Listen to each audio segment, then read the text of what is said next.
नमस्ते। हाल ही में दिल्ली की हवा इतनी जहरीली हो गई कि शहर में एक तरह से हेल्थ इमरजेंसी लगानी पड़ी। तो चलिए आज इसी को समझते हैं कि इस एयर इमरजेंसी का मतलब क्या था और इससे निपटने के लिए इतने कड़े कदम क्यों उठाने पड़े। सबसे पहले इस नंबर को देखिए, 450 से भी ज्यादा। ये है दिल्ली का एयर क्वालिटी इंडेक्स यानी AQI।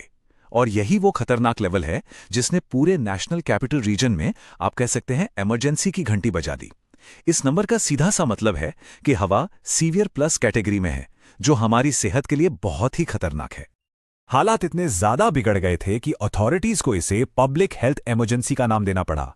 और इसका मतलब साफ था, अब एक्शन लेने का समय आ गया है, और वो भी सबसे कड़े एक्शन। तो सवाल यह है कि जब हवा इतनी जहरीली हो जाए तो किया क्या जाता है।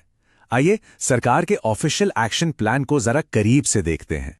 सरकार का जो भी एक्शन होता है वो एक खास प्लान के तहत होता है। इस प्लान को कहते हैं GRAP, यानी कि ग्रेडेड रिस्पॉन्स एक्शन प्लान।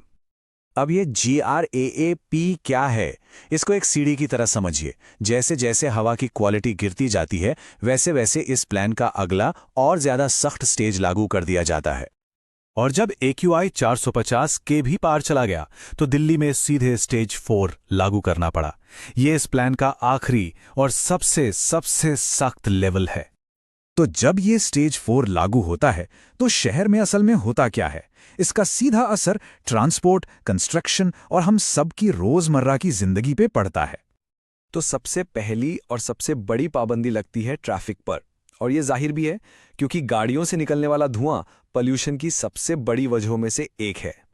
तो इसका मतलब ये हुआ कि पुरानी ज्यादा पॉल्यूशन फैलाने वाली पेट्रोल और डीजल गाड़ियों को सड़क पर आने से रोक दिया गया, और साथ ही दिल्ली में ज्यादातर ट्रकों की एंट्री भी बंद कर दी गई।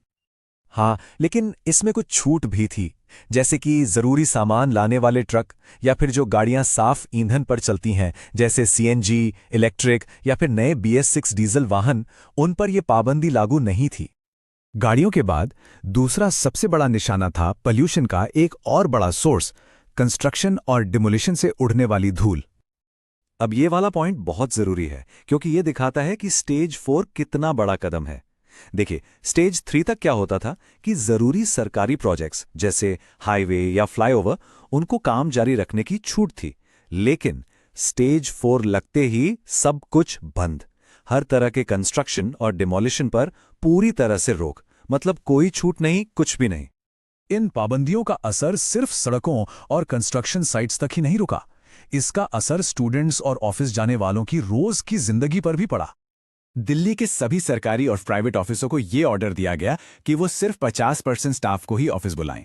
बाकी के जो 50% लोग हैं, उन्हें वर्क फ्रॉम होम करने को कहा गया। इसी तरह बच्चों को इस जहरीली हवा से बचाने के लिए क्लास 6 से 9 और 11वीं के लिए स्कूल बंद कर दिए गए। उन्हें ऑनलाइन क्लास लेने के लिए कहा गया ताकि बच्चों का ट्रैवल कम हो सके। तो इतनी सारी पाबंदियों के बीच जाहिर है सबके मन में एक ही सवाल था कि आखिर ये सब कब तक चलेगा। इन इमरजेंसी पाबंदियों को हटाने का फैसला किसी फिक्स्ड तारीख पर नहीं, बल्कि एक खास टारगेट पर टिका हुआ था। और वो टारगेट था AQI का 401 के नीचे आना। जी हां, जब तक एयर क्वालिटी सुधरकर सीवियर कैटेगरी से बाहर नहीं आ जाती, तब तक ये सारी पाबंदियां लागू रहनी थीं। तो मतलब साफ है, आगे का रास्ता कोई कैलेंडर या तारीख तय नहीं कर रहा था, बल्कि हवा की क्वालिटी का डेटा तय कर रहा था। जब हवा साफ होगी, तभी शहर दोबारा से पूरी तरह खुलेगा। तो दिल्ली की ये इमरजेंसी असल में एक बहुत बड़ी चेतावनी है। ये हम सबको सोचने पर मजबूर करती है कि क्या ऐसे इमरजेंसी उपाय ही हमारा भविष्य है, या फिर हम सब मिलकर अपनी हवा को बचाने के लिए कोई परमानेंट, कोई स्थायी समाधान ढूंढ पाएंगे।